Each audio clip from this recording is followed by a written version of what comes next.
Boteco 4.0, o podcast da ABI que explora a cozinha da transformação digital. Afinal de contas, a vida como ela é está longe de ser a dos vídeos institucionais e pitches. Sou Cláudio Goldman, o moderador nada moderado dessa aventura. No episódio de hoje, vamos debater os desafios e riscos da transformação digital da indústria e qual a bendita diferença entre indústria 4.0 e indústria 1.0. Os convidados serão José Riso, da Pollux Accenture, e Luiz Gonzaga Trabasso, diretor do Easy Senai, que estão presidente e vice-presidente da ABI. Então, o podcast de hoje, o papo de hoje vai ser com o Gonzaga e com o Riso, dois amigos de longa data. E a ideia vai ser a gente falar sobre a transformação digital na indústria, né? Você fala assim, pô, mas todo mundo está falando sobre isso e tal. Mas a gente vai falar sobre os bastidores, o que está acontecendo por trás disso. E esses dois caras estão lidando com isso já há um bom tempo. E eu chamei eles então para tomar uma cerveja junto comigo. Então vamos lá, primeira coisa, vamos brindar aqui, né? Saúde a nós. E aí eu vou começar perguntando, né, fazendo uma provocação para vocês, né? A transformação digital, então, Riso, na tua opinião, ela vai salvar a indústria? Bom, quem salva a indústria é o negócio da indústria, né? O quanto ela tem um produto que é relevante, né, dentro do novo contexto. A transformação digital ela vai acelerar aquelas que têm um bom produto e que estão alinhadas aí com as novas tendências. Então, acho que ela é fundamental para as empresas que estão bem posicionadas. Ela não tem muito a fazer por uma empresa com um produto defasado que não tem público para ela. Agora, para aquelas que estão no mercado e de forma competitiva, eu acho que a transformação digital é uma maneira importante de aumentar a vantagem competitiva que ela tem. E aí, Gonzaga, o que você acha disso? Eu acho que é uma oportunidade. Queria que, se você estiver junto com alguém aí na sua frente, ou mesmo depois pode fazer isso, pega, por favor, a tela inicial do seu celular e mostra para o seu amigo e vice-versa. Certamente elas vão ser diferentes. Por quê? Porque você traz contigo, o seu amigo também, uma característica do ser humano, ontológica, que é a individualidade. Então, por que elas são diferentes? Porque a customização dessa tela, ela não custa, é fácil de fazer e é rápida. Então, nós todos temos aí uma questão da individualidade e daquilo que nós consumimos. Se a gente puder trazer uma pitada de customização, mantendo, né, as mesmas condições de tempo, custo e qualidade, a gente vai fazer. Então, existe um movimento que hoje, né, já há algum tempo é chamado de customização em massa, que a digitalização, ela traz no seu ponto central uma oportunidade da gente conhecer mais as pessoas, saber o gosto, os costumes dessas pessoas por conta de toda essa infraestrutura da transformação digital, fazendo com que os produtos e serviços possam ser cada vez mais customizados.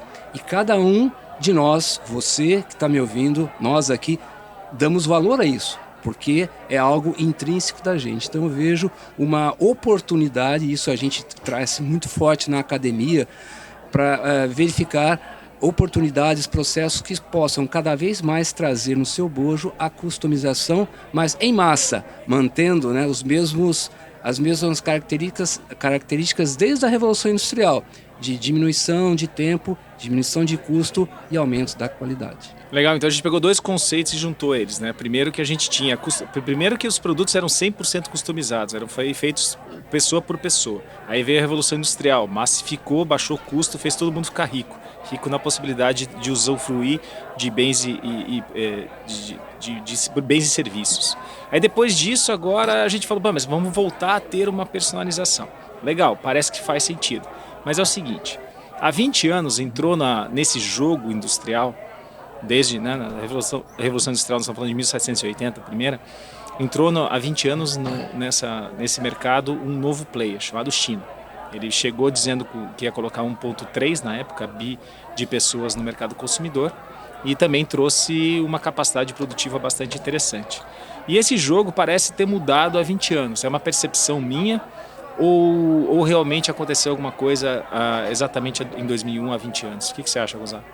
Eu acho que naquele trio que eu falei de características que sempre associa produtos e serviços, que é custo, tempo de disponibilização no mercado, né, e qualidade. Então, o vetor custo, do ponto de vista da China, ele foi assim fora da curva, né? Então é muito mais ainda barato, muito mais acessível do que os padrões da própria Revolução Industrial. Então ali o que eu acho que houve um outlier, no sentido de que desbalanceou esse trio e pelo custo o pessoal admitiu então outras coisas inicialmente, como por exemplo baixa qualidade e muito longe da customização, a questão do custo. Mas não se engane, se eu voltar agora e trouxer a questão da customização, ela vai ser reconhecida pelo mercado como valor, como sempre foi. Ok. Ô Riso, e você acha que esse jogo, quando a China entrou, foi um jogo justo? O jogo que está sendo jogado são as mesmas regras?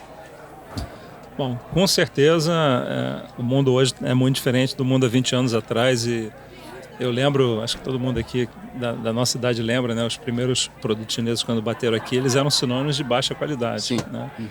E eu acho que isso, por um tempo, deixou a China crescer de uma forma muito grande. No processo, né, aprenderam a fazer as coisas, né, levaram muita tecnologia para o país, né, e hoje, né, quando a gente fala de tecnologia especificamente, a China certamente é um dos países que lidera isso. Então, há um desbalanceamento no mundo, né, comparado a 20 anos atrás, onde você tinha uma predominância dos Estados Unidos, da Europa Ocidental. Hoje a Ásia provavelmente está liderando esse movimento indo para frente. Qual é a consequência disso? É muito difícil de prever, né? Mas a gente nota que tanto na América do Norte quanto na Europa existe uma preocupação em relação a esse deslocamento do poder global, né? E as consequências são muito difíceis de prever. Do ponto de vista de tecnologia, eu acho que o mundo se enriqueceu, porque muitos avanços, né, que nós tivemos acabaram vindo da Ásia e continuam vindo. Então, se a gente olha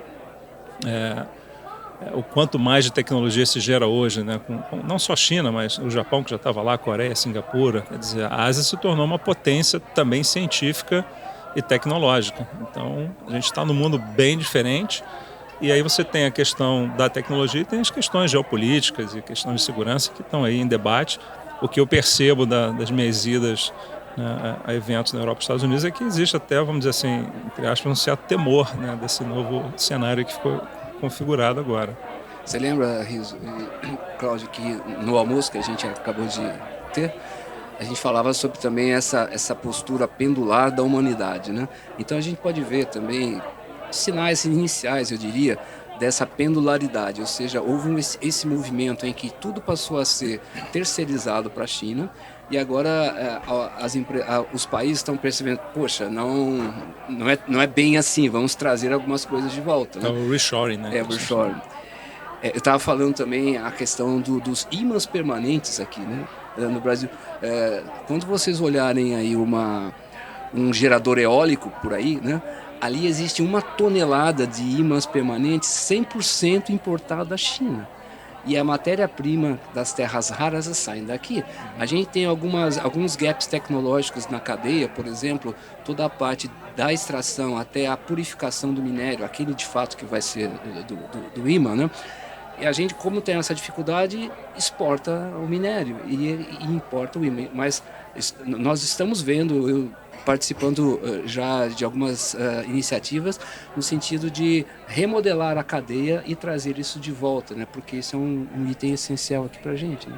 Legal, agora em abril de 22 a gente vai comemorar 522 anos, né, de expertise em exportação de recursos naturais. Né? Nós somos muito bons nisso, muito competentes e deu para ver que a gente sobressaiu no mundo em relação a isso, porque afinal de contas a gente foi mudando de ciclos, né? Já foi para o Brasil, tá? Agora acho que a gente está no ciclo da soja e do minério de ferro. E é impressionante como você não vê um movimento mais forte no sentido de mudar isso, né? A gente continua nos orgulhando aí de exportar minério e agora soja e tudo in natura, né? E não se vê uma política realmente forte ou clara de que vamos aprender a adicionar valor a esses produtos antes de exportar. E quando vê, Riso, como eu falei, ela é ainda bem tímida, sabe? Em relação a esse exemplo que eu estou dando, você não vê isso, assim, um apoio da parte científica e um apoio de fonte de recursos, fomentos, né, específico para isso, né? Acontece talvez por altruísmo de de algum grupo de cientistas, ou acadêmicos, ou industriais, mas não pode, tem que ser política de Estado, uma coisa nesse sentido. A diferença é que a gente está confundindo Estado com governo faz um bom tempo já, né? Sim, sim. Mas eu queria contar um caso aqui muito interessante quando a gente estava fazendo estudando uma arquitetura para digitalizar um trem, né? Trem em Minas pode ser tudo, né? Mas especificamente eu estou falando da locomotiva, né? Sim. E aí nesse estudo a gente começou a ver as tecnologias que precisariam ser embarcadas, né? Literalmente embarcadas, lembrando que a gente precisaria de sensores, mas o grande desafio mesmo estava na conectividade, né? Porque o trem passa por regiões que não têm conectividade. E aí a gente pegou e estava fazendo tudo isso e pensando em high-tech, né? Quase que fronteira do conhecimento em termos de conectividade e tal, como é que você faz um buffer de dados ainda em edge, ainda ali na locomotiva, para depois quando você tiver espaço, quando você tiver conexão, você começar a transferir. E estava estudando sobre isso, daí eu falei assim, só um pouquinho, vamos analisar um pouco macro isso. O que a gente está fazendo? A gente está digitalizando uma locomotiva que está carregando minério de ferro. Tá? Eram 2 produtos, era minério de ferro e soja. Então eu falei, a gente está fazendo uma coisa muito errada, muito errada. E para fazer isso a gente estava usando chips e tudo que vocês sabem que não era produzido aqui. Então é um choque mesmo quando a gente analisa politicamente o que a gente está fazendo, são grandes equívocos, né? Falando um pouco sobre essa diferença, eu quando estive em Minas Gerais eu notei bem uma diferença entre a indústria de base e a indústria mais de ponta, aquela de manufatura discreta que vai entregar o produto que a gente consome. E deu para ver que a tal da indústria 4.0, ou vamos chamar de transformação digital da indústria, ela acaba sendo diferente, tendo diferentes drives, diferentes motivos para acontecer. Então, muito daquilo que a gente falou no começo, que era a digitalização, a customização em massa, quando você for pensar em minério, quando você vai pensar em bauxita, quando você vai pensar em alumínio ali no upstream, está muito longe disso, né? E fica difícil perceber. E eu vejo que a gente tem ainda um ceticismo muito grande, a indústria 4.0, nessa indústria mais upstream, mais de começo de cadeia. O que vocês veem, qual é a experiência que vocês estão tendo quando a gente fala dessa indústria de base? Bom, antes eu queria deixar uma provocação aqui para quem está ouvindo. Quando você tocou em indústria 4.0, sempre quando eu tenho a oportunidade de deixar essa provocação, eu vou fazê-lo aqui.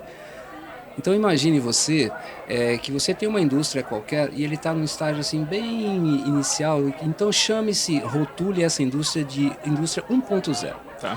Aí depois, em função daquilo que você já conhece, já viu, já leu, você vai adicionando sensores, inteligência artificial, data centers, etc. Agora você chegou no estágio indústria 4.0. Eu vou colocar essa pergunta e é no singular para você. Qual é a principal diferença entre a indústria 4.0, essa agora, e a indústria 1.0?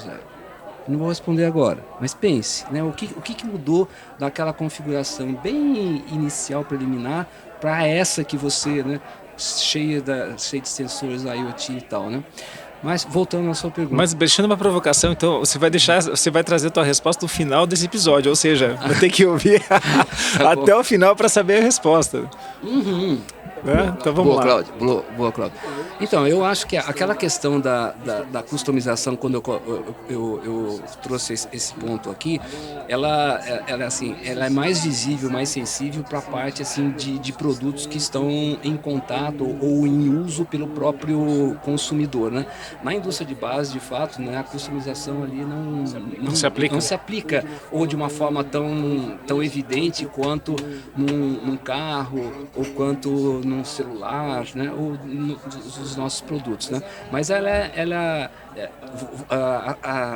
de uma certa forma relacionada com o que eu falei agora, existe uma oportunidade para ela também, né? Principalmente nas questões de manutenção, para manter o processo em operação sem interrupções por manutenção corretiva. Aí sim, eu acho que a indústria 4.0 pode contribuir bastante para a indústria de base e não relacionada diretamente à customização. Tá, então pelo teu conceito, a indústria de base estaria trabalhando mais com otimização de processo, mais com redução de custo, aumento de produtividade, e na indústria 4.0 lá na ponta mais para customização, mais para atendimento ao cliente de uma forma diferente. Eu acho assim que a diferença entre um e outro lá naquele produto que são os mais avançados em termos aí de tecnologia. No final das contas, se você tiver que escolher entre um e outro, aquele que tiver mais a sua cara, ou que você puder dar mais a sua cara, essa vai ser a sua escolha. Legal. Porque é uma questão ontológica Sim, sua. Né? nós queremos, né? Para vocês que estão ouvindo, eu me impressiono sempre com isso, mas volto a falar também, né? E você nesse momento, imagine a população do mundo. Uhum. Hoje está com trilhões, sei lá. Não, 7,5 bilhões, 7,5 bilhões. Não existe uma pessoa igual a você. Não existe. Parece evidente isso, mas isso está no cerne daquela questão da customização, porque é um valor que você preza, mesmo que você não tenha consciência disso, você preza, porque você é um indivíduo diferente, né? Então, lá no final, aqueles dois estão competindo, entre aspas, por aquele que possa ser mais customizável aquilo que você é do que aquele outro. Legal. E aí, Riso, base ou produto final? A Pollux, né, que você fundou, na verdade, é uma empresa que trabalhou muito ali na ponta, né, e trouxe cases absurdos, super ganhadores e tal. E vocês estavam trabalhando muito na ponta, né? E aí, o que você vê sobre isso? E principalmente agora, né, atendendo vários outros tipos de indústria, o que você vê em relação a isso?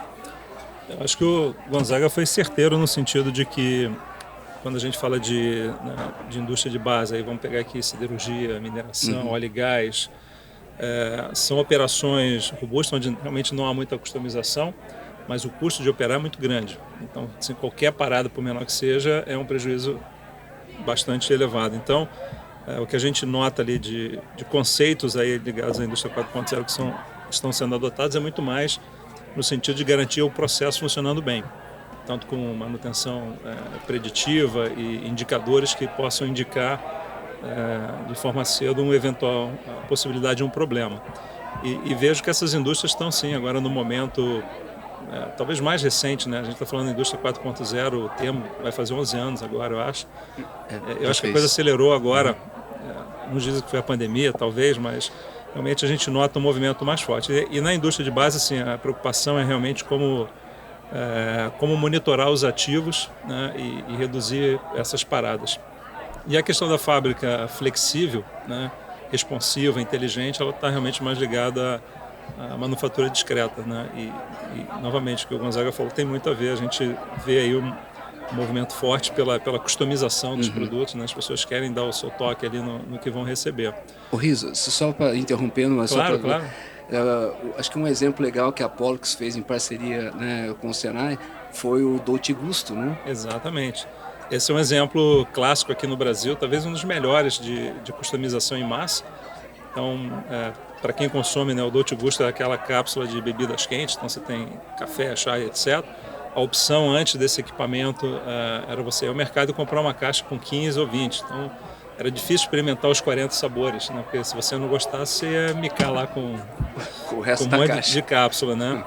E o conceito, né, que foi desenvolvido, uma ideia que surgiu lá com o Senai, que a Pollux acabou levando adiante junto com a Nestlé, é um equipamento onde você pode ir na internet e você monta a sua caixa exatamente do jeito que você quer e recebe em casa.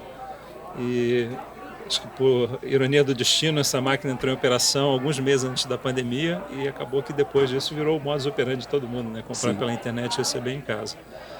Mas eu estava falando, 11 anos de indústria 4.0, o quanto avançou ou deixou de avançar. Eu acho que como toda nova tecnologia, né? E aqui a gente está falando de uma combinação de tecnologias aprimoradas, algumas realmente mais inovadoras, né? Sempre há uma curva de adoção, né? Começam lá os primeiros, né? os early adopters, né? E depois você vai para um segundo momento, uma curva maior de crescimento, e lá no final você tem os mais conservadores. Quando a gente está olhando essa curva do ponto de vista do consumo, eu acho que as pessoas elas acabam sendo mais rápidas em decidir se querem ou não ter aquele produto. Então essa curva ela é mais acelerada quando você aplica ela a um lançamento de um produto no mercado. Quando é uma tecnologia aplicada a negócio, a empresa, a gente sabe que hoje as empresas têm uma cadeia de decisão muito mais longa. Então, assim, não é fácil, ninguém lá toma uma decisão sozinha, vamos investir X milhões, isso aí passa por... Então acho que acabou levando um período um pouco maior de amadurecimento da ideia, mas eu vejo, né, pela experiência de trabalho, que as principais empresas do mundo já têm uma ciência grande que é bastante estratégico. Então não é tecnologia por tecnologia. A indústria 4.0 é parte da estratégia e não é uma solução que atende todas as empresas. Cada empresa vai ter que encontrar a sua estratégia dependendo de como ela se insere na cadeia, onde estão os seus consumidores, se ela atende localmente, globalmente. Você tem que realmente entender o todo para olhar para todas essas tecnologias, né? Desde a robótica até o IoT, inteligência artificial, quais aquelas que vão te trazer um benefício real. Né? Não adianta ficar fazendo POCzinho aqui, POCzinho ali, porque isso não vai levar a nada. É realmente entender o negócio do ponto de vista de estratégia, posicionamento na cadeia, e aí ter uma estratégia robusta, né, de adoção das tecnologias que fazem sentido. E elas estão caminhando para um ponto de decisão chave, né, e principalmente multinacionais. A gente está praticamente no limite onde cada um vai ter que escolher uma plataforma de IoT da mesma maneira que lá atrás teve que escolher um ERP. Uhum. 30, 40 anos atrás tiveram que optar por um sistema ERP para se manterem competitivos. A gente está agora no momento onde que plataforma de IoT você vai adotar e não dá mais para ser coisas pontuais estanques, né? Realmente ir para uma larga escala. Ô, Cláudio, eu queria complementar, voltar na indústria de base e numa contribuição desse momento nosso da indústria 4.0 e alguns dos pilares deles, né, para a indústria de base. Nesse momento aqui, 2h15 da tarde, a plataforma P35 da Petrobras está produzindo mais ou menos 150 mil barris por dia, né? Isso é mais ou menos 130 mil reais por dia. É dia, né? Você imagina o lucro cessante dessa plataforma se tiver alguma válvula que quebrou ou precisa ser trocada, né? Então, o que essas empresas, não só do setor de óleo e gás, mas do setor elétrico, setor de siderurgia, elas fazem? Elas têm um passivo de peças de reposição, peças críticas de reposição ali estocadas, porque quando tiver algum problema, ela rapidamente faz isso. Então nós estamos fazendo aqui no Senai 3 projetos, um na área de óleo e gás, que já está rodando, um no setor elétrico e um no setor de metalurgia, em que nós estamos fazendo a substituição dos estoques físicos de peças físicas, estoques físicos de peças críticas, por biblioteca digital mais a janela de processamento de manufatura aditiva daquela peça. Então nesse momento também tem várias dessas peças que estão nas plataformas experimentais da Petrobras com peças críticas sob as mesmas condições operacionais que elas vão enfrentar na plataforma, mas de uma forma gradual essas indústrias de base, né, claro que vão usar esses estoques de peças físicas, mas a ideia é transformar esse passivo, esse estoque, com uma biblioteca digital. Isso a gente tem, então não é bem apertar um botão, mas é quase isso, tá certo? Mas qual o material, qual a potência do laser, qual a espessura de camada, tudo isso já foi verificado, já foi vários corpos de prova ensaiados, de tal forma que quando se precisa essa peça, ela está disponível em alguns momentos, né? Quer dizer, depende da complexidade da peça e tal, mas essa é uma contribuição forte que veio para ficar de um dos pilares da indústria 4.0, que é a manufatura aditiva metálica. Legal. Quem não conhece manufatura aditiva, nós estamos falando aí de impressão 3D. E teve um outro termo aqui que foi usado que eu daqui a pouco vou lembrar manufatura discreta, né? Porque o meu objetivo nesse podcast é fazer com que a minha mãe entenda, minha querida mãe, eu quero que ela entenda tudo que a gente está falando aqui. Então, manufatura discreta é a manufatura de peça a peça. E manufatura de contínua, né? De processo contínuo é um processo que é por quilo, é por hora, é por toneladas, por metro. Então, você não consegue separar, é por lote, você não consegue separar peça a peça. Então, manufatura discreta, peça a peça. E Gonzaga, eu vou te dar, já que você vai no final do nosso episódio falar sobre qual é a tua resposta, sim, queria também que você revisse aí a tua calculadora, que você falou em 130 mil barris por dia, e aí você pegou e falou em 130 mil reais por dia. E aí eu falei, não, tenho certeza que está errado essa conta aí. São $100. $100 por barril e tal, então a conta vai dar um pouquinho diferente disso. E isso, eu vou debitar isso, exatamente, vou debitar isso na cerveja, tá? Tá bom. E não vai ter corte, não vai ter edição, tá bom. E também não tem problema. É legal. Agora a gente falou bastante sobre tecnologia e negócio. Acho que a gente misturou, a gente falou de dólares, falou de reais, falou de onde se aplica, onde não se aplica. E uma dor que existe, primeiro começa pelo fato de se chamar de mão de obra. Eu começo, né, tendo esse ranço com essa palavra, porque, cara, quando a gente está falando de transformação digital, definitivamente a gente não está falando de mão de obra. Tá? Mas usando esse termo, eu vou mudar ele para força de trabalho. Riso, tem uma reclamação gigantesca, porque a própria automação, a mecatrônica, já não era suportada por uma força de trabalho capacitada, devidamente capacitada. E aí, mal e mal, a gente venceu a indústria 3.0, que começou em 1969, com a eletrônica e tal. Veio agora essa pancada que está misturando eletrônica com TI, que na verdade a TI é filha da eletrônica, né? E está acontecendo isso, e o gap, a falha que existe, né, de capacitação e disponibilidade. E aí eu queria te provocar em relação a isso, na dor do cara que está tocando o negócio, né, que está tendo demanda, tal, e eu queria explorar isso contigo, mas na visão de negócio, tá? E depois eu vou te provocar na visão de academia também, mas agora na visão de quem está tocando o negócio. Eu acho que todo mundo que está aí à frente de uma operação e que precisa de uma força de trabalho altamente qualificada, né, programadores, engenheiros, está passando, né, por essa grande dificuldade, né? A gente estava conversando um pouco antes daqui, né? Esse fenômeno ano passado recebeu o nome aí de Great Resignation, quando 40% aí das pessoas decidiram sair, né, do trabalho e buscar uma coisa diferente. E eu acho que isso veio ainda potencializado pela possibilidade do home office, né, que era uma tese que já se falava antes da pandemia, né? Poucas pessoas tinham essa facilidade de trabalhar em home office, mas com a pandemia isso veio para ficar. E o máximo que se espera hoje de uma empresa é que ela seja híbrida. Eu acho que aquelas empresas que insistirem... O mínimo, né? É o mínimo. Você falou o máximo, o mínimo. Não, que a gente vai se corrigindo Não, mas depende da direção que você está vindo, né? Tá. Então, assim, se eu tô todo mundo home office, o máximo que eu vou é ser híbrido, né? E eu acho que existem algumas poucas empresas, né, colocando aí que não, tem que todo mundo voltar ao trabalho, etc. E tem as suas razões, né, e a liderança pensa dessa forma. Eu acho que essas vão ter um desafio maior, porque eu acho que boa parte da força de trabalho gostou da experiência, não quer também deixar de ir ao escritório, então o híbrido parece um modelo vencedor aí para boa parte dessa força de trabalho mais técnica, né, ou o próprio home office. E qual é a dificuldade que isso gerou? A partir do home office você pode, em qualquer lugar do mundo, trabalhar para qualquer empresa em qualquer lugar do mundo. Se o trabalho de você não requer uma interação física e pode ser feito, né, através das conferências do computador, essa barreira caiu.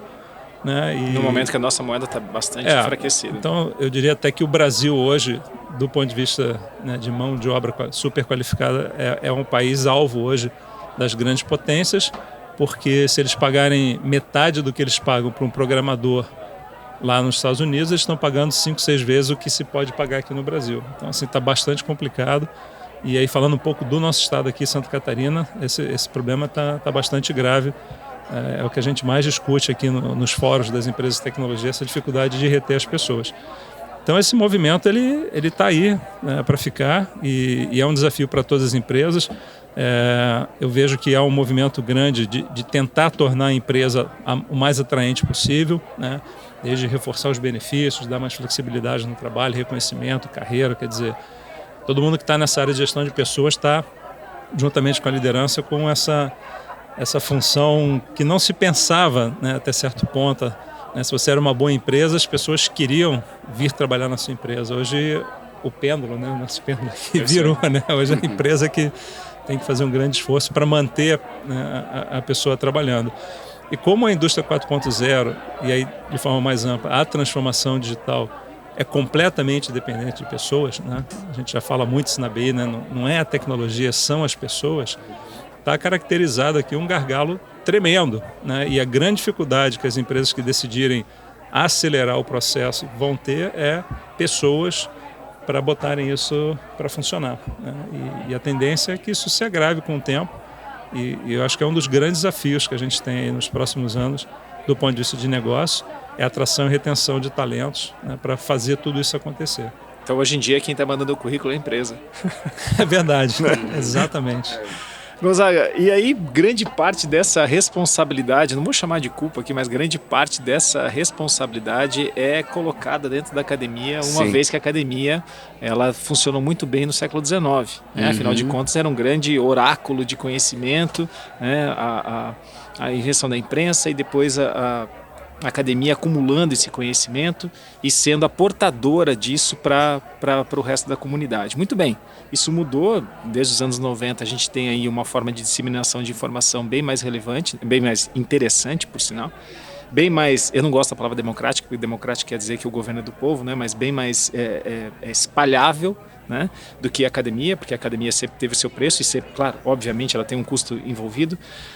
Mas quanto disso tem que realmente ir para a conta da academia e o quanto a gente tem que compartilhar dessa responsabilidade? Eu acho que a academia tem uma responsabilidade enorme sobre isso. Enorme. Para mim, tem. Eu vou dar um exemplo aqui, 2 exemplos. E lembrando que você é um acadêmico de carteirinha, né? Então, eu queria dar esse primeiro exemplo do ITA, onde eu fui professor durante 36 anos, né, como professor. Comecei lá como professor auxiliar, que hoje é impossível você contratar auxiliar, porque é só com a graduação e até titular.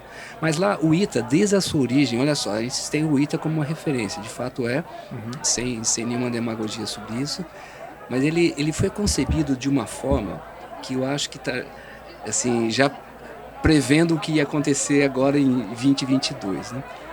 O currículo do ITA, eu fui coordenador durante muito tempo da engenharia mecânica. Então, todo ano, eu como coordenador e todos os coordenadores das outras engenharias têm que apresentar uma proposta curricular para o ano seguinte. Tá. Mesmo que seja a mesma. Tá. Mas então, uma atualização de bibliografia ou uma atualização de conteúdo, se eu não apresentar, os alunos não se formam. Isso está escrito, né, no estatuto do ITA. Então já é algo assim. Então é ali, ou seja, a adaptação do conteúdo em relação às novas demandas, né, ela tem que ser algo assim, eu apresentar e está aprovado, acabou. Ele não pode ficar refém da toda a burocracia das várias instâncias acadêmicas até chegar no MEC para ser aprovado. Atualizado. E tal.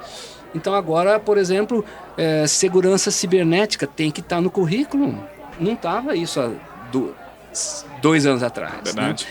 E como é que eu faço para que eu consiga, as universidades consigam fazer isso? Então elas têm autonomia. Então a oportunidade está aberta. Tá.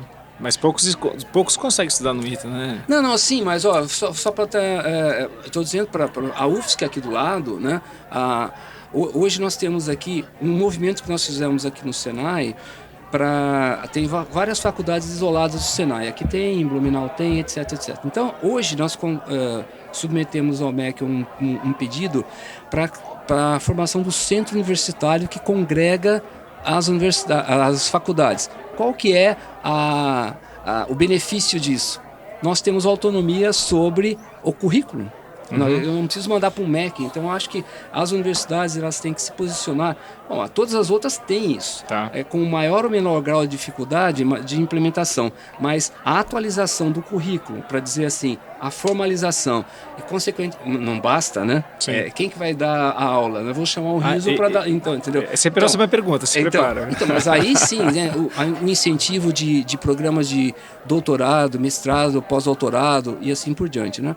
Então essa responsabilidade é sim da academia, ele tem que fazer, e a gente aqui nós estamos fazendo, o ITA faz isso desde 1950, né? Ele tem isso, com esse mecanismo intrínseco ali. E outro ponto que eu acho que, em relação ao que o Riso falou, desse êxodo das pessoas em relação aos profissionais, né? Aqui é um conceito que a gente já implementava no ITA, junto com a Embraer, no caso, né?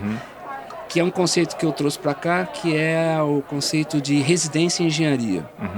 Que ele é igual à residência médica, ou o conceito é parecido. Então, o que a gente faz? Uma empresa, por exemplo, a Pollux ou a Century, né, ela contrata alunos com bolsa, os alunos são de graduação ainda, que vão trabalhar em cima de problemas reais. Quais? Esses que a gente está discutindo aqui. Okay. Não são problemas livrescos acadêmicos, são problemas reais, para justamente trazer a motivação para esses alunos trabalhar em cima de algo que o mercado está exigindo e está pedindo. E nesse modelo também, pessoas sêniores, por exemplo, o Riso, outras pessoas de lá, né, não precisam ficar 24 horas. Mentoram esses alunos, os valores da empresa, a cultura organizacional, até plano de carreira, isso tudo, né, vai estar misturado ali com aquela questão acadêmica e industrial real, que é a solução de um determinado problema. E depois daquele ano, do final do ano, se a empresa tiver e quiser oferecer uma oportunidade de trabalho e também o aluno quiser, então a chance do aluno, né, querer é maior, porque ele viu um problema real, ele viu como que já está a estrutura da empresa. Então esse processo de residência em engenharia, só para citar o que eu já passei, entre o ITA e a Embraer, é um mestrado profissional, tem 20 anos de êxito. Tá. 20 anos. Então eu acho que essa é um mecanismo também que as outras as universidades e esses que estão nos ouvindo, né, podem adotar, porque é questão de você colocar, né, a parte acadêmica e a parte da indústria, né, de mercado, né, um pouco mais próximos, interagindo, mas em cima de uma coisa real. Não, vou dar uma aula para você, não é aula. Alguém, se não vocês, outras pessoas vão ter que endereçar aquele problema, que é um problema real. Legal. Acho que só para corroborar, apesar da gente não ter feito isso através de um programa formal como esse, acho que metade das pessoas que trabalham ou trabalharam na Pollux são egressos diretamente ou dos cursos técnicos ou da universidade. Então, não de uma maneira talvez formal, mas a gente formou muita gente, né, que queria trabalhar com tecnologia e que saía da universidade e que estão com a gente aí há 15, 20 anos. Legal, né? isso aí. Funciona. Legal. Já que a gente está falando aí de um glossário do podcast, né? Acho que plano de carreira também é uma coisa que a gente tem que explicar o que é hoje.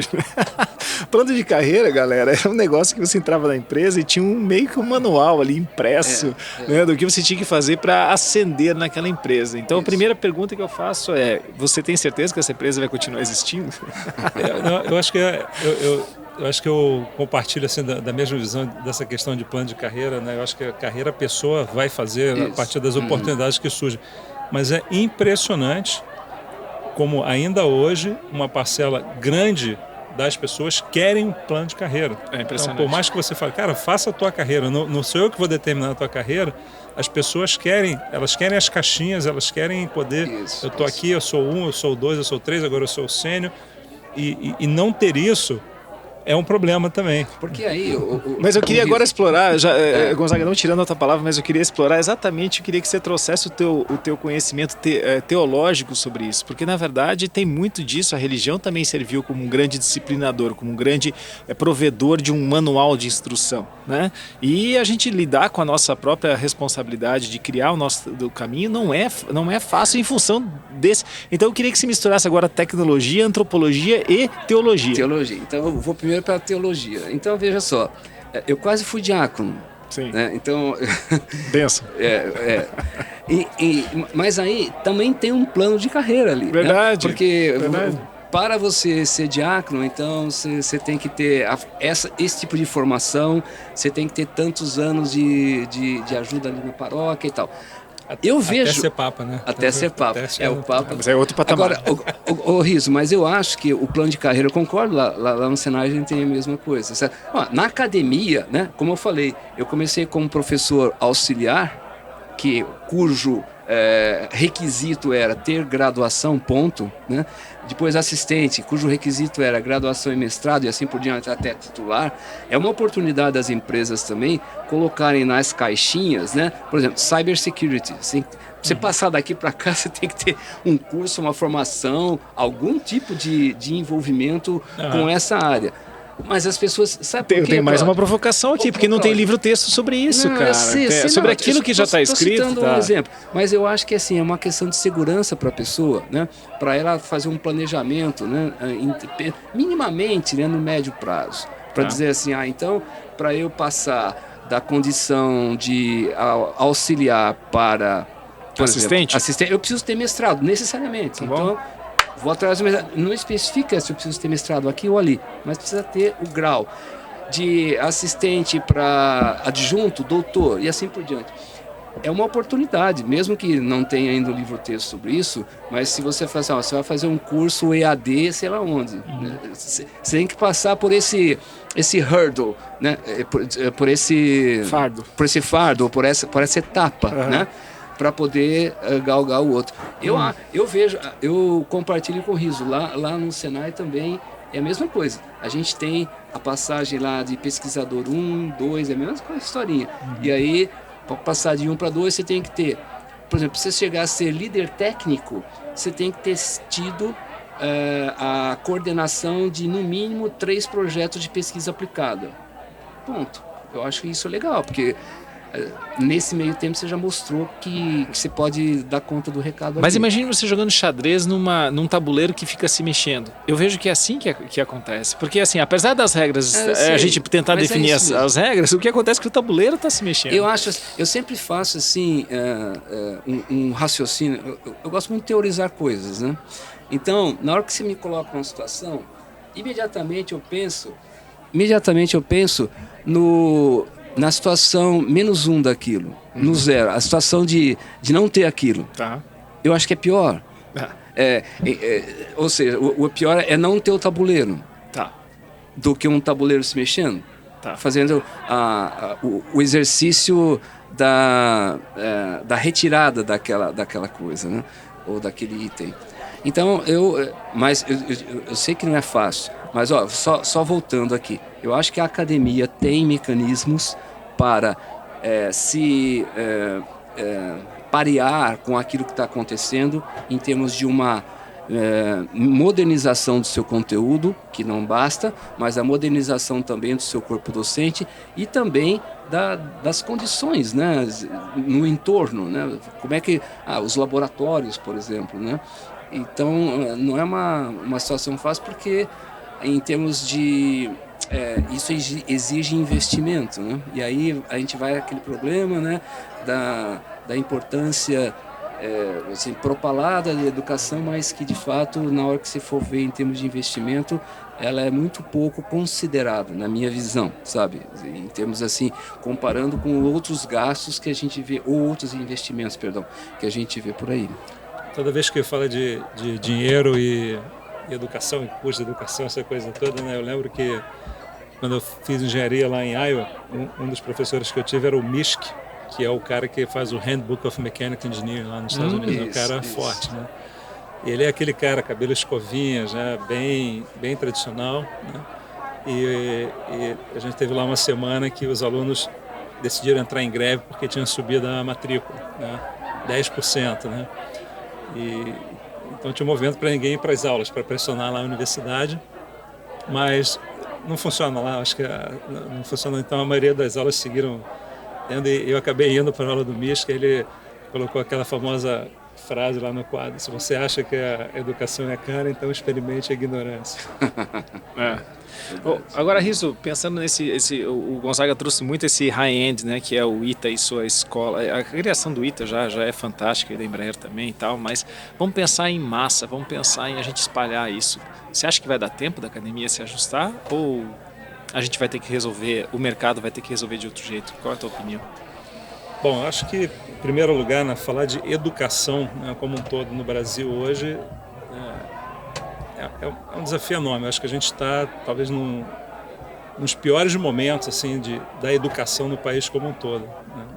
Eu acho que a gente já teve momentos melhores, sempre muito longe do ideal, mas eu acho que a gente deu alguns passos atrás agora e a gente tem que tentar recuperar isso.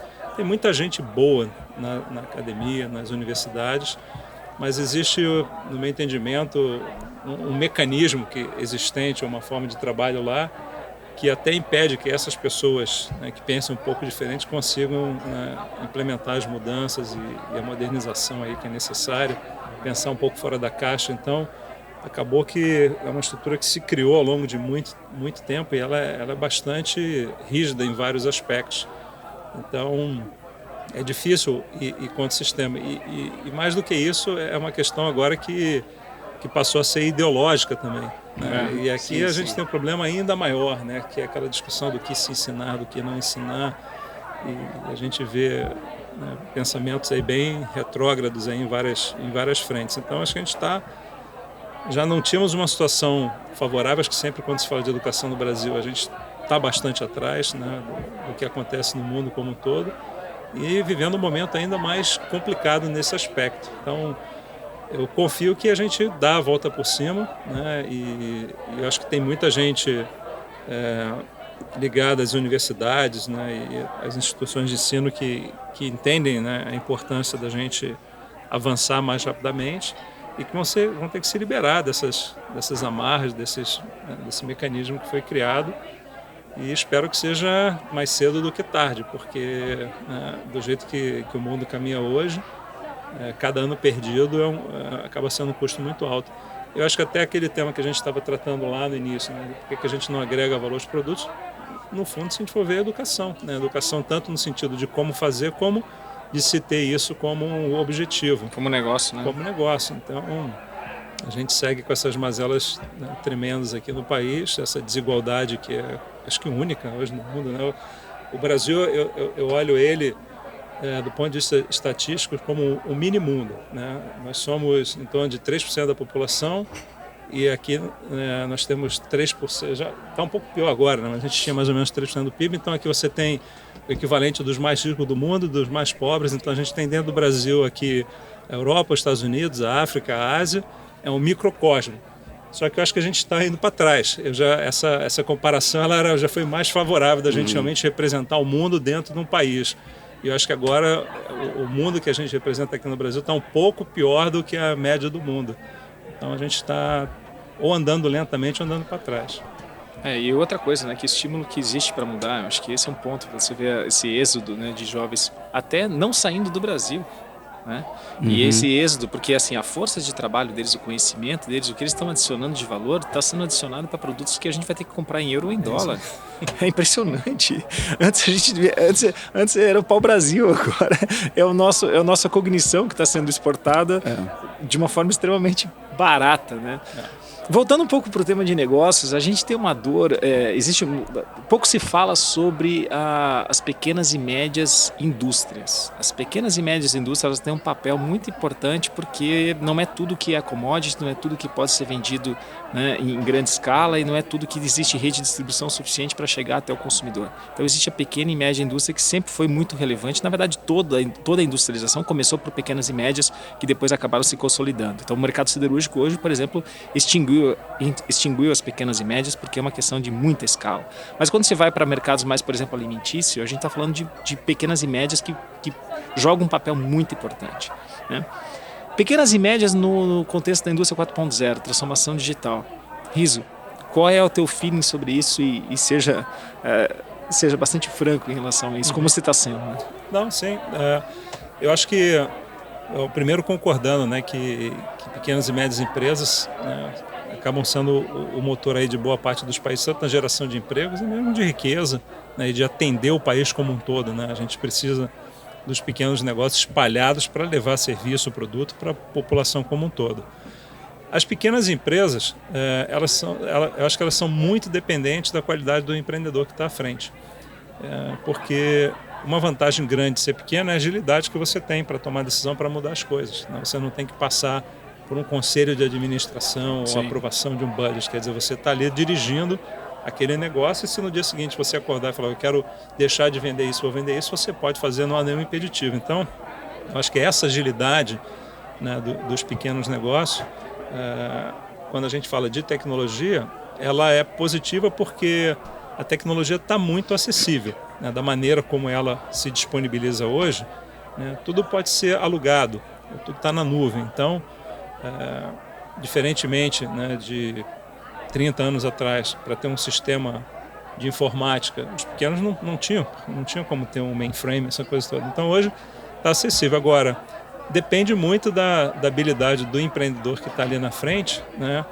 conseguir perceber isso e ter o tempo para adotar aquela tecnologia que faz sentido para ele. O que eu vejo hoje, principalmente num cenário de economia ruim é que 95% desses empreendedores estão vendendo almoço para pagar a janta. Então, os caras estão ali naquele modo de sobrevivência, entendeu? E a pandemia acabou agravando muito isso, né? Então, eu acho que ela está acessível, a tecnologia está acessível para pequenas e médias, mas acaba dependendo muito da cabeça e da disponibilidade da pessoa que está à frente em olhar isso.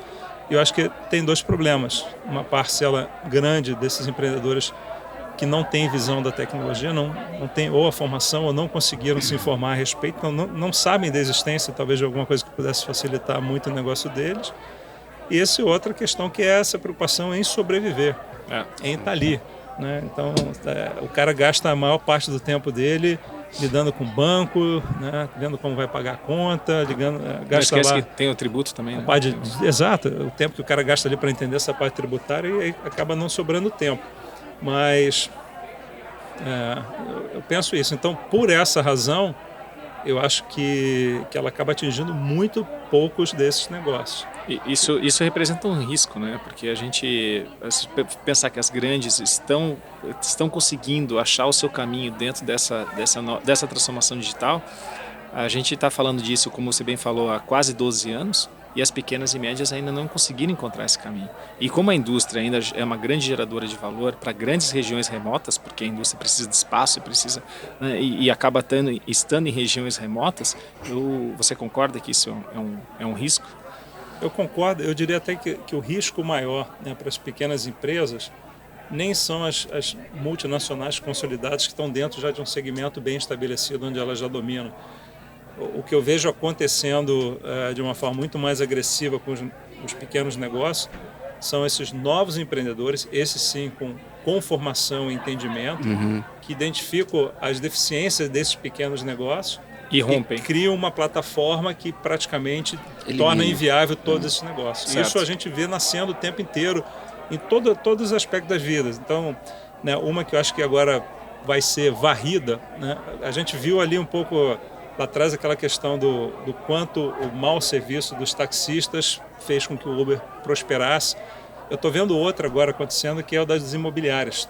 Quase todo mundo que eu conheço teve experiências horríveis com a imobiliária. Os dois lados, né? Comprador e vendedor. Dos dois lados, né? Mas assim, principalmente o locatário era tratado como um criminoso praticamente, né? E assim, era difícil. E ainda tem algumas que insistem nesse caminho, e agora a gente vê, né, algumas startups aqui do Brasil que atacaram justamente isso. É tudo pela internet, não tem fiador, é tudo fácil, tem flexibilidade no tempo de locação. Eles garantem para o dono do imóvel que eles conseguem uma pessoa para entrar lá, então não tem aquela preocupação que vai sair. Então eu acho que esse é um risco maior para os pequenos negócios que se defasaram ou que ainda apresentam dificuldades para os seus consumidores, de uma pessoa fazer uso da tecnologia, né, e fazer com que ele se torne obsoleto. E aí é rápido, a coisa quando aparece, cresce e ganha tração, esses negócios entram numa dificuldade muito grande. Ou seja, existe um risco de disrupção iminente, a questão da indústria, por depender de muitos ativos, a questão do parque industrial não é tão disruptível, no entanto, o modelo de negócio dessas indústrias é totalmente disruptível. Exato, até para dar um outro exemplo agora, né, que esse eu acho que ele vai até certo ponto e vai parar, porque a experiência de ir ao restaurante com a família e os amigos, ela ainda é uma experiência. Até porque social, você não tem que lavar prato, depois aquela coisa toda. Mas eu estava vendo uma preocupação em São Paulo, a proliferação das dark kitchens. Né? Que é basicamente você ter uma cozinha altamente automatizada, né? Inclusive robotizada às vezes para fazer a pizza, e só fazendo delivery. Então olha quanto custo você corta no processo. Às vezes você pode ter ali uma cozinha com uma única pessoa e os robôs recebendo os pedidos e fazendo a entrega, versus um restaurante que tem lá tantas pessoas na cozinha, tantos garçons, o aluguel do espaço e ar-condicionado.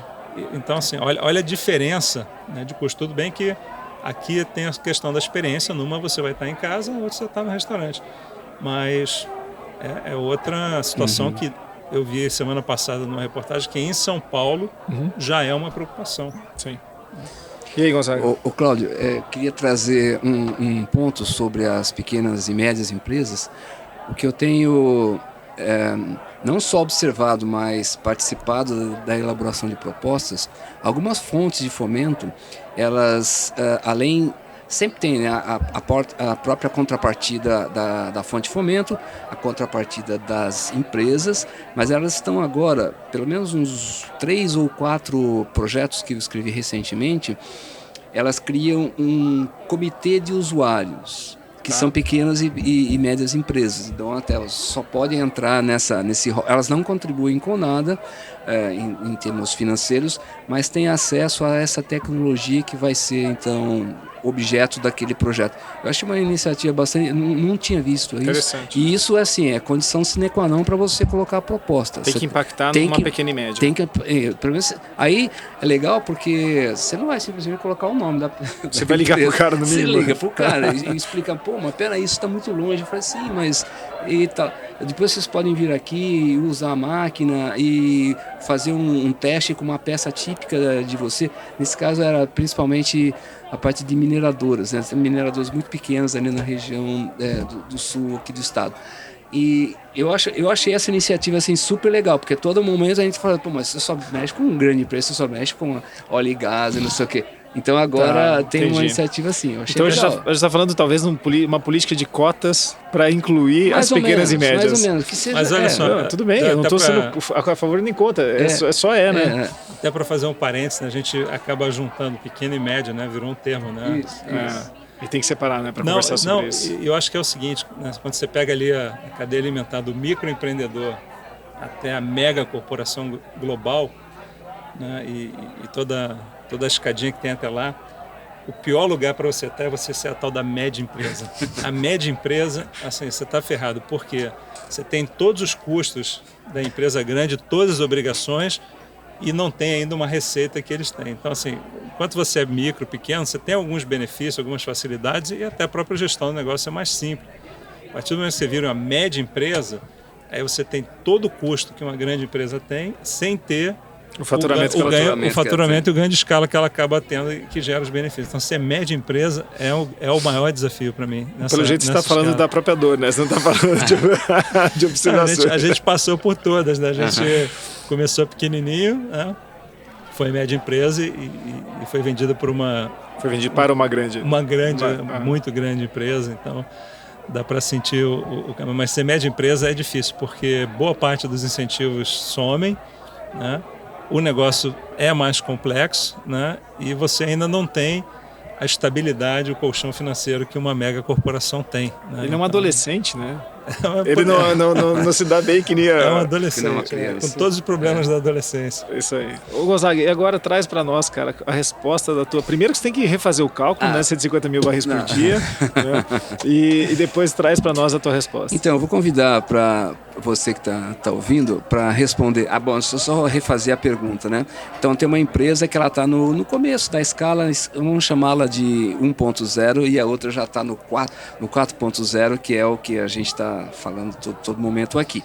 Então, para fazer essa resposta, né, eu convido você a colocar a mão na mesa, onde você estiver aí, né, a mão na mesa. Agora, suponhamos que essa mesa fique assim, repentinamente muito quente. Qual que vai ser a sua reação? Tirar de uma vez? Opa, essa mesa está ficando quente. Acho que eu vou retirar, senão eu vou retirar a mesa. Bom, então o que está funcionando na hora que você tira de uma forma abrupta, né, é o seu sistema nervoso simpático, tá? Então ele reage rapidamente. Então nós estamos falando de um termo, depois você põe ele no seu glossário, né? A latência, né? Latência. Então na indústria 1.0, na indústria 3.0, existia então já essa preocupação, né, de reagir a eventos. A indústria 3.0, o Lean, trouxe os famosos pirulitos, né? Vermelho, verde e amarelo, onde que, bom, se estava verde estava tudo ok, se vermelho tinha que ir alguém lá resolver o problema. A indústria 4.0 substituiu o pirulito por algo muito mais eficaz e muito mais abrangente. Então, os processos de uma indústria 4.0, eles reagem muito rapidamente com uma latência, ou seja, um tempo de reação muito pequeno, de tal forma que eu consigo voltar lá e dar um jeito. E às vezes nem sou eu, mas eu posso programar.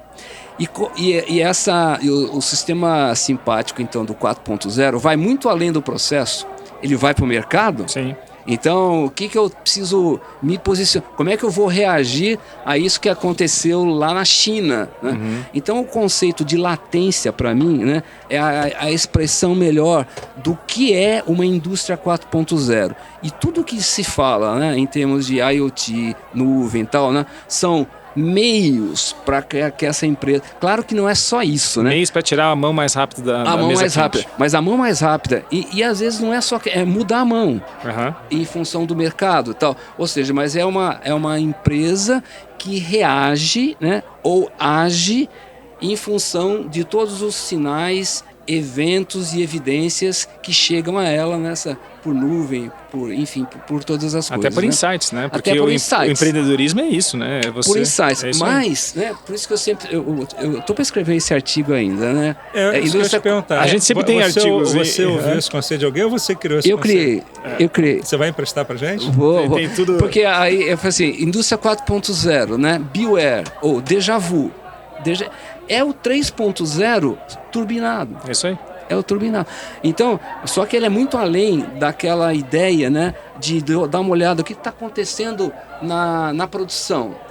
É mercado? Tem a ver com o pedido, com a demanda do cliente? Na cadeia, imagina, Riso, na cadeia de fornecedores. Se o fornecedor não tem aquela matéria... Né? Se o teu fornecedor não tem aquela matéria-prima, não adianta você ficar alterando... Então, mas você consegue ver isso rapidamente e reagir a isso. A gente não consegue na prática. Não, eu sei, mas enfim... Mas conceitualmente é isso aí. Conceitualmente, e toda a parte de IoT, para mim, ela está a serviço disso. Eu conversei com o Cássio, né? Bom, o Cássio, se estiver me ouvindo da Edro, né? E a gente tem um projeto que eu falei, Cássio, pô, aqui você vai nadar de braçada por conta do sensor H, é o H1.2 que eles chamam lá, né? Porque é isso que a gente precisa, né? E aí você programa a reação, que pode ser automática, chamar alguém, sei lá o que, né? Enviar um pedido lá pro cliente que não vai dar para entregar naquele momento, naquela data, por conta disso, daquilo. Eu acho que a gente ainda tem muito trauma dessa questão da guerra, tá? Que trazia essa questão de segredos industriais e tal. Então, quando a gente fala hoje de colaborar, de cooperar com o fornecedor, acho que a gente está muito imaturo em relação a isso. Tecnologia nós estamos de boa. Eu lembro que o Rios falou a missão da internet, da ABI, né? Acelerar a adoção da internet industrial. Mas eu lembro que o Rios falou assim, pô, a gente vai tentar fazer isso, o cara não tem internet, né? Uma empresa lá, como é que a gente vai tentar monitorar os robôs? Mas eu acho que, cara, pra gente passar uma rede lá pro cara, pra levar uma fibra lá, até que é rápido, mas a questão é mudar o mindset do cara, né? Do cara dizer, eu não quero me conectar com o meu fornecedor, que vai garantir para ele o pedido e, consequentemente, ele vai aumentar o preço. E aí você fala, cara, quanto ranço, né? Como a gente tá carregando esses negócios. Riso, e aí, cara? Você não fez nenhuma autoprovocação durante o podcast, mas e aí? O que você vai deixar de presente pra gente? Primeiro eu tô ainda aqui...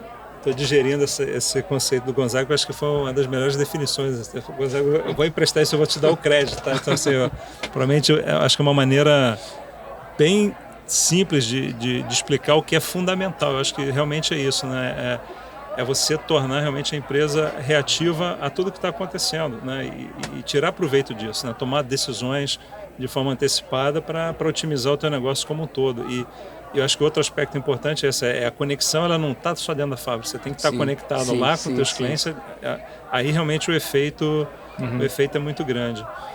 Não, eu acho que, né, falando especificamente do tema da transformação digital e imaginando que alguns dos nossos ouvintes aqui vão ser pessoas que estão liderando aí algumas empresas e têm esse tema como preocupação, eu acho que o grande ponto de tudo isso seja lá quem for, né, que está nessa posição de tomada de decisão, né, entenda realmente que é uma revolução que está acontecendo muito rápida, né, e que não decidir pode ser a pior decisão possível, né, e que também nem todas as tecnologias vão se aplicar. Eu acho que a transformação digital ela afeta cada negócio de forma muito diferente, né? Com certeza, o que você vai usar ali daquele conjunto de tecnologias numa empresa que faz papel vai ser diferente da que faz carro, de que faz pizza. Quer dizer, cada uma vai encontrar ali, né, aquelas tecnologias que se aplicam.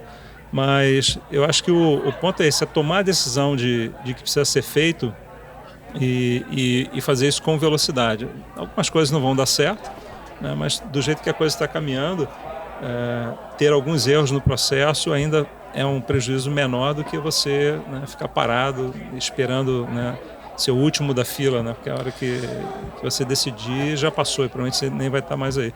Mas acho que é muito isso, é olhar o seu negócio dentro da cadeia como um todo e aí fazer uma estratégia que pode vir ou não a utilizar boa parte dessas tecnologias, porque elas estão muito, muito disponíveis, nunca tiveram tão disponíveis aí para qualquer um. Eu fico pensando exatamente que o cara, tem muita gente esperando o manual, né, achando que vai sair um livro-texto sobre isso, de como fazer. Cara, não vai dar tempo, porque sabe por quê, Riso? Eu sempre digo que a gente não está escrevendo esse livro, ou seja, há 5 anos, né, a ABI existe e a gente nenhum associado até hoje começou a escrever sobre isso.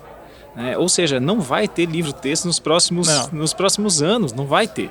E então, deixa eu dar mais uma sacaneada aqui então agora, já que, né, estamos aqui no boteco. Eu também eu fico olhando alguma decisão, por exemplo, assim, olha, nós vamos fazer uma POC para colocar um sensor na máquina. POC é prova de conceito, tá? Quando você quer provar algum conceito. Nós vamos sensorizar essa máquina para mostrar que eu consigo capturar a imagem, o dado e botar no meu iPad. Funciona, não precisa fazer. Por que você vai fazer um negócio que a gente sabe que vai funcionar? E tá cheio de gente fazendo isso, né? Eu vou botar lá, vou usar isso para mostrar que funciona. Funciona. Se vai ser útil para você ou não, essa é a grande pergunta. Isso. Para de perder tempo fazendo prova de conceito de coisas que já estão provadas, porque uma coisa é fazer uma prova de conceito que ninguém sabe. Agora, que a gente vê mais de POC aí, de IoT, POC de robótica, funciona. Se você pegar as pessoas que dominam aquilo ali, o cara vai olhar e falar, dá para fazer ou não dá para fazer. E eu vejo ainda muita gente achando que, ao estar fazendo isso, está entrando na era da transformação digital e perdendo tempo e dinheiro. Aí a gente pode fazer um podcast sobre inovação aberta, daí vai ser fantástico. Eu acho que vai ter umas 4 horas de comentários. Tá? E a gente está cometendo os erros normais de quem está imaturo. Gonzaga, qual que é o presente que você vai deixar aí para quem está ouvindo a gente? Primeiro que é 150 milhões de dólares, né? Ou não? 150 milhões. 15 milhões de dólares. Não, 13 milhões. 13 milhões e meio. 13 milhões e meio de dólares. Por dia. Por dia. Tá. Então, eu vou deixar uma outra pergunta filosófica aqui para vocês.